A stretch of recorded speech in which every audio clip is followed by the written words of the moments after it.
An interesting topic, and it goes across denominations, but in this case it is the Diocese of Crookston announcing that they need to close and end Mass at 7 Catholic churches in northwestern Minnesota, and the reasons are several.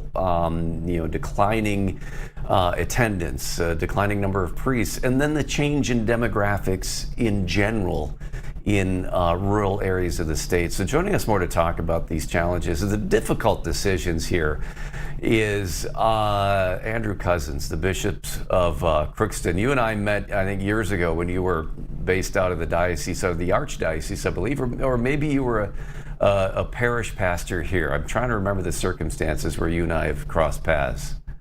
I was auxiliary bishop in the Archdiocese of St. Paul, Minneapolis for several years before being sent up here to the Crookston Diocese. Yep, because I knew we had met, I knew we had spoken before. This is one of those, this is an announcement. If you have 7 parishes that you have decided to end Sunday Mass, that had to be a very difficult thing for you to tell your diocese. Yeah, these are very painful and difficult decisions because, of course, when you have a small church, that's really a family, and that family has supported each other and loved each other in some of these small rural communities for a long time. But as we know, those rural communities have changed a lot since those churches were founded 100 years ago, and the demographics are completely different. Transportation is completely different, and of course, the culture is completely different. So because of all those changes, and including our own changes in the Diocese of Crookston, we're experiencing, like other places, a shortage of priests, even though we have more men now entering the seminary than we did in past years. We're still experiencing a shortage of priests, and it's mainly demographic shifts. We do have places in the diocese where we're growing, kind of down towards Moorhead, and if you look at all the lakes region over towards Park Rapids and Bemidji. But in the rural areas, the demographics just aren't there to be able to continue to keep all of our small churches open. And so we developed a process for a few years involving people from around the diocese to look at this, but we reached some very difficult decisions. I think you'd mentioned here, let me read a quote from you. The decision to stop having Sunday Mass at a church is amongst the most difficult decisions that have to be made. I can imagine. And then you mentioned that when many of these churches were built in these rural areas, you said this, often many large farm families throughout the area. Now it's not the case. And that would be, as you mentioned, the shifting demographics. It is just sort of the population centers have changed. Yeah, and that's because our world has changed so much. Tractors got a lot bigger and they can cover a lot more territory. And so farms have gotten a lot bigger. And so there's just fewer people. Even though we have some really beautiful, faithful people, there's just fewer of them. But you can imagine for a community that's maybe lost its school, they've already had to combine, and then they lost the gas station, and now they're losing their church. It's like there's a lot of loss that happens in the communities, and so there's a lot of grieving that has to happen.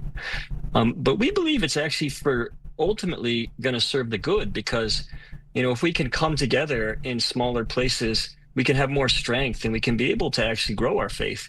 It's not an impossible thing, and we are beginning to see a turnaround in people joining the Catholic Church. Even here in the Diocese of Crookston, we've had more people join the church last year and the year before than in the past 10 years combined, Mm-hmm. So we've had really hope that there's growth in the area, but it's not always in the areas where we have our churches, and so we have to be able to look at that. Yeah, and it's not just the Catholic Church experiencing this, it's other denominations. It's, the small parishes in the country. We've seen this again across, whether it be the Lutheran Church or Presbyterian or whatever, the same sort of shift.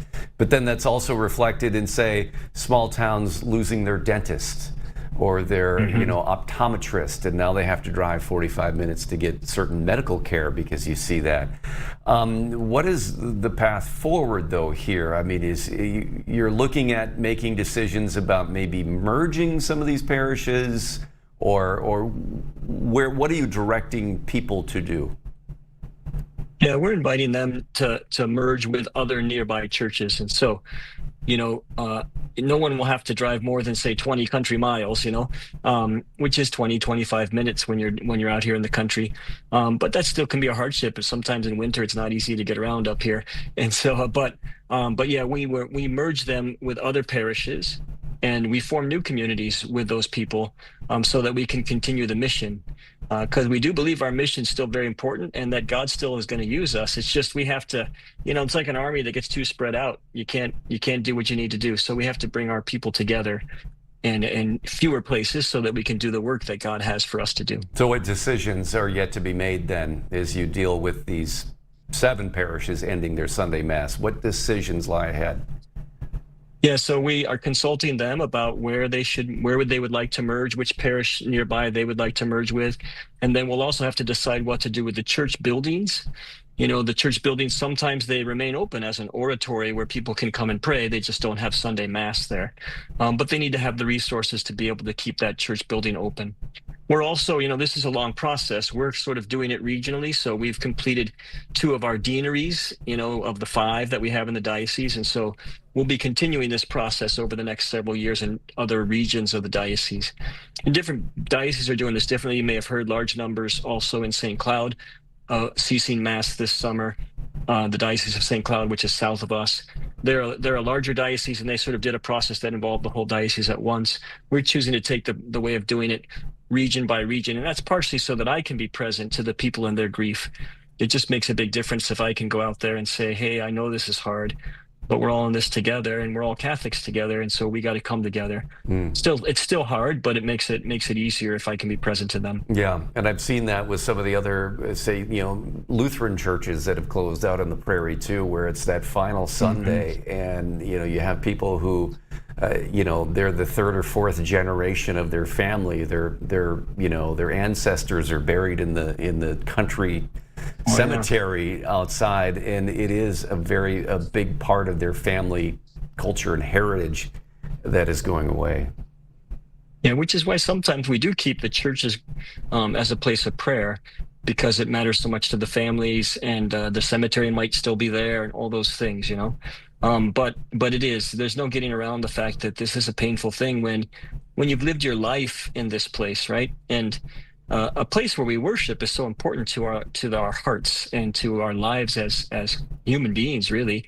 And so when that has to change, it's a big change for people, and that's why we try to walk with them through their grief of this time. All right, Andrew Cousins, the Bishop of the Diocese of Crookston, on ending Mass at 7 locations. Thanks for taking time with us.